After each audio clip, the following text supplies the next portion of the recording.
Hey everybody, today we are installing a QA1 coilover system on this 67 Chevy Impala, or a B-body platform.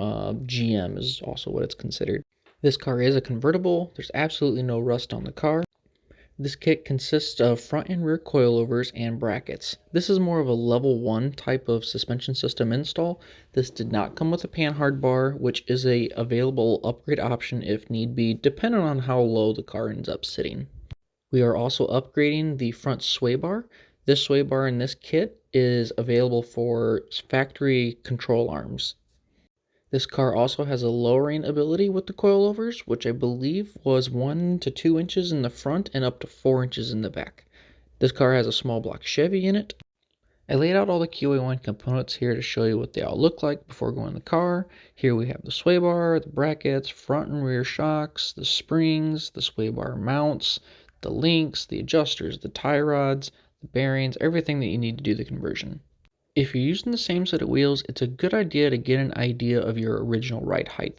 This car is getting different wheels after the job is complete. With the car up on the hoist, I have this really nice tool here that pries underneath the hubcap so you don't have to worry about damaging the wheels. With the car up on the hoist, we can take a look here at the underside of the car. You can see the old coil spring, the old sway bar, the factory control arms, all underneath this car still. You happen to notice that the front coil springs have been cut. I don't know if this was due to lowering it or it had the incorrect springs in it, but you can see just how clean this car is on the underside. And he drives this car, so it's very impressed that it's not all rotted out. And it's kind of funny here, you can see it has a couple old wasp nests laying on the frame here. Even the rear coil springs and shocks will be removed. The panhard bar is recommended to be replaced when you do this kit. We'll just quickly roughly assemble the front coil spring just to show you how it goes on. These threads will get anti-seize on them, and these lock rings will go on here, the adjusters and the locks, and these bearings will get anti-seize on them as well. These bearings make it a lot easier to make an adjustment, so highly recommend getting them. We threaded on the lock ring, make sure the beveled end is up first, and then we threaded on the adjuster. At this point, it's a good idea to use some anti-seize on the threads and run them up and down. These rings here and the bearing also gets anti-seize. We use Permatex anti-seize and we put it all in the threads, which helps not destroy the threads on the shock when you do adjustments. And we also placed it on these bearings. Next, we install one of the flat washers, then the bearing, and then another flat washer in that order. Up next was the coil spring and then the mounting bushings as well. Back underneath the car, we removed the original sway bar, loosened the dynamic bar. We also removed the lower ball joint from the spindle, and we also took out the shocks and coil spring.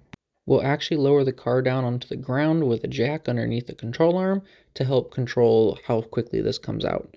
Also keep in mind this coil spring is underneath a lot of pressure, so be careful and cautious when you're removing it. I removed it with the lower ball joint coming out of the control arm first instead of the top.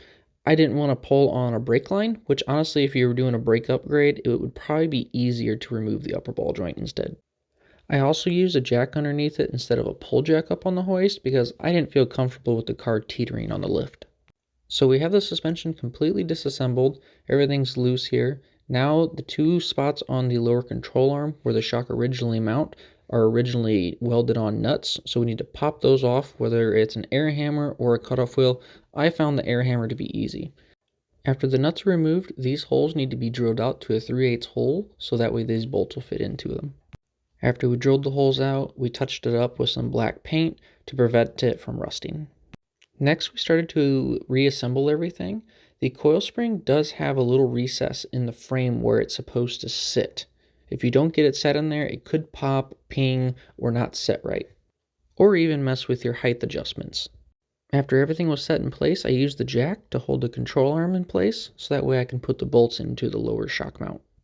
Also make sure that on your knob, on the shock itself for the adjustments, is set to 0. That'll make it a lot easier to pull and push on the internal of the shock so you can put your upper mounts on. I used the jack to push up on the lower control arm so that way I could slide the spindle back into its position to let the ball joint sit in its place.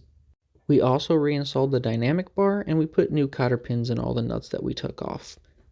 I would actually recommend leaving the dynamic bar off at this point if you're doing a sway bar upgrade, as it does get in the way and I had to remove it again later. I threaded up the adjusters to put a little bit of tension on the coil springs, and I'll adjust it later as we sit on the ground to adjust the exact right height we need. Keep in mind the compression and rebound needs to set at 0 until you get your right height established. And yes, the anti-seize does make a mess. Up next is the sway bar. It'll go through these original holes in the front. This kit actually is for factory control arms. There is another version that uses QA1 control arms. This is a brand new sway bar, comes with all the hardware, the bushings, and the links. With the sway bar mounted in its current position, we had to drill 2 holes in the sway bar bushings bracket at the exact fitment. If you had the other kit, there's a separate bar that comes with that it bolts to. Also, these dynamic bars or strut bars, again, it's a lot easier if you leave those off. It makes a lot more room for when installing the sway bar. These bushings are also greasable. I also put some anti-seize on them before I installed it on the bar. There you have it. The front suspension is all installed.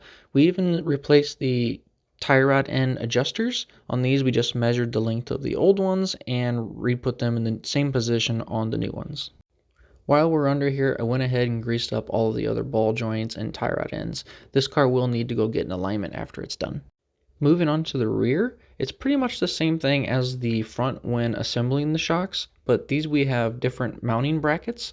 We also have the same flat bearings and washers to make it easier to adjust, the lock washers, and this little hat that sits up here on the top.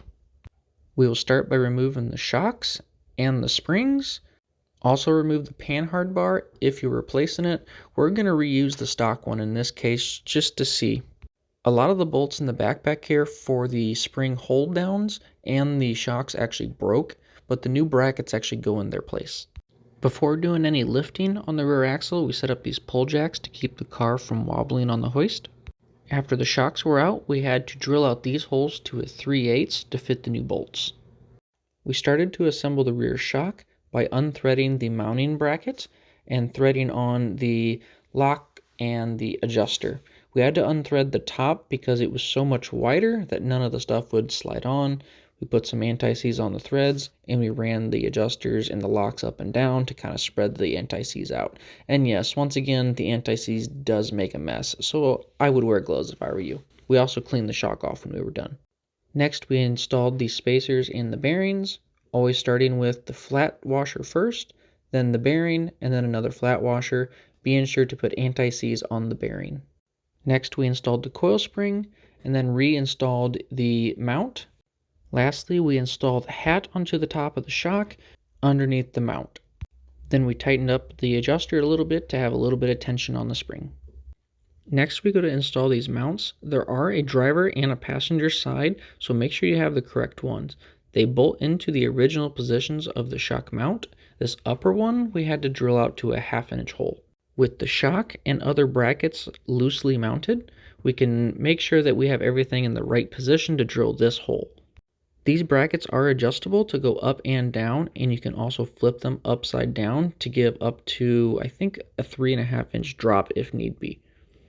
It's better to make any adjustments on your right height with these before having to do it with the coilovers. With the shock now mounted, we can mark our hole and drill this 3/8 hole to mount this side of the bracket.